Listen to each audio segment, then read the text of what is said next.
સ્વમાનના પત્રકાર તુષાર બસિયા સામે કાઠી ક્ષત્રિય સમાજનો રોષ, દેહાણી પરંપરા ને દેહાણી જગ્યા સાથે જોડાયેલા તમામ ભક્તોમાં રોષ જોવા મળ્યો હોય ત્યારે અમરેલીમાં કાઠી ક્ષત્રિય સમાજની સાથે સાથે આંતરરાષ્ટ્રીય હિન્દુ પરિષદના આગેવાનો પણ ઉપસ્થિત રહ્યા અને કલેક્ટરને આવેદનપત્ર પાઠવ્યું. આપનું નામ શું છે? આજે આવેદન આપ્યું, શું કહીશું?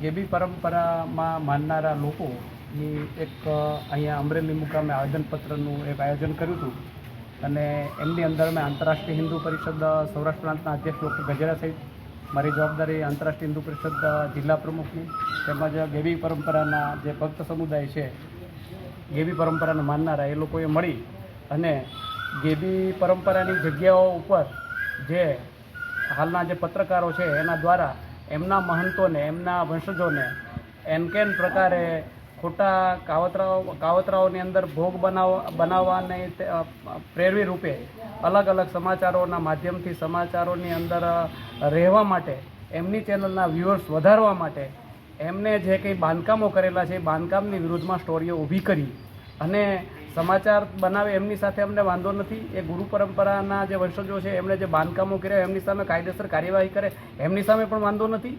પણ ગુરુ પરંપરાના જે જે બાપુ છે, ભગત છે, એમની વિરુદ્ધમાં જે શબ્દો બોલવામાં આવ્યા છે, ભગતડાઓ વગેરે જે ઠગ ભગતો, આ શબ્દો યોગ્ય નથી. જેની વિરુદ્ધમાં અમારો રોષ છે અને જેની વિરુદ્ધમાં અમે આવેદનપત્ર એમના આક્ષેપો છે કે સરકારી જગ્યા છે. હા, એમની વિરુદ્ધમાં એ ગમે કાગળ ઉપર જે કરવું એ કરે, એની હારે અમને વાંધો કે વિરોધ નથી.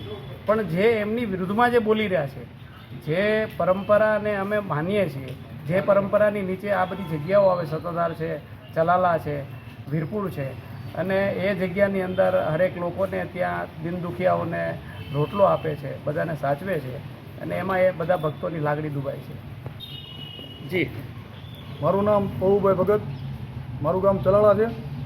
અમે સૌ અત્યારે એટલા માટે આ કલેક્ટર કચેરી આવેદનપત્ર દેવા આવ્યા છીએ કે એક ન્યૂઝ પત્રકાર તુષારભાઈ બસિયા દ્વારા અમારી ગેબી પરંપરા અને દાદરા બાપુના પરિવારને ખોટી રીતે ટાર્ગેટ કરી અને એનકેન પ્રકારે દબાવવા માંગતા હોય અને બદનામ કરવા માંગતા હોય અને જે કાંઈ દાદરા બાપુ પરિવાર કે જે કાંઈ વિરોધ કરે છે એમાં ધર્મને અને બધાને કલંક લાગે એ રીતના શબ્દોનો ઉપયોગ કરતા હોય.